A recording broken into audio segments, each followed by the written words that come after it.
I'm Mary Kopczynski, the CEO of Regalytics, here with your 2009 regulatory alerts. The regulator of the week is the SEC. Number one, they busted Bittrex for failing to register as a national securities exchange, and then they proposed a rule that would redefine the word exchange to include digital asset exchanges. The topic of the week is promoting business. Why? Well, Hester Pierce of the SEC gave a scathing statement that I'm actually going to read because it's so good. Rather than embracing the promise of new technology as we've done in the past, here we propose to embrace stagnation, force centralization, urge expatriation, and welcome extinction of new technology. Also this week, Banco Santander Mexico successfully delisted from the New York Stock Exchange to get out of our regulated market. And it's not just the US. BaFin of Germany put out a statement on NFTs, clarifying that what matters is the content of the NFT more than the form. And in a speech by the Chief Data Officer of the Financial Conduct Authority of the UK, said one of the most common questions she's getting is what the FCA is doing to reduce the burden on regulated entities. Also this week, the Fed formally finalized and approved UBS's acquisition of Credit Suisse.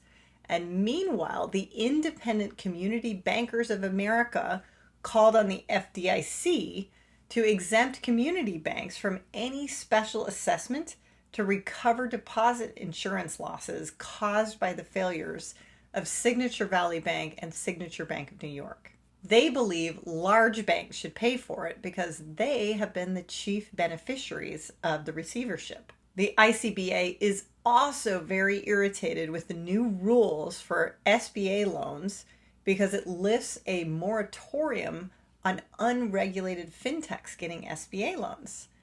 I did not even know there was a moratorium, so this is a new topic of interest for me. Another common thread this week was non-competes. California, Maine, and Michigan have all sweeping non-compete bills on the table. So if you're annoyed at the FTC's proposal, you might prefer that one to having to follow different rules in each of the different states. And last but not least, North Dakota has officially redefined the meaning of the word person. Person means an individual, organization, government, political subdivision, or government agency or instrumentality. New addition is the term does not include environmental elements, artificial intelligence, an animal, or an inanimate object. That's it this week for Regalytics. Join me every Wednesday for your dose of regulatory news.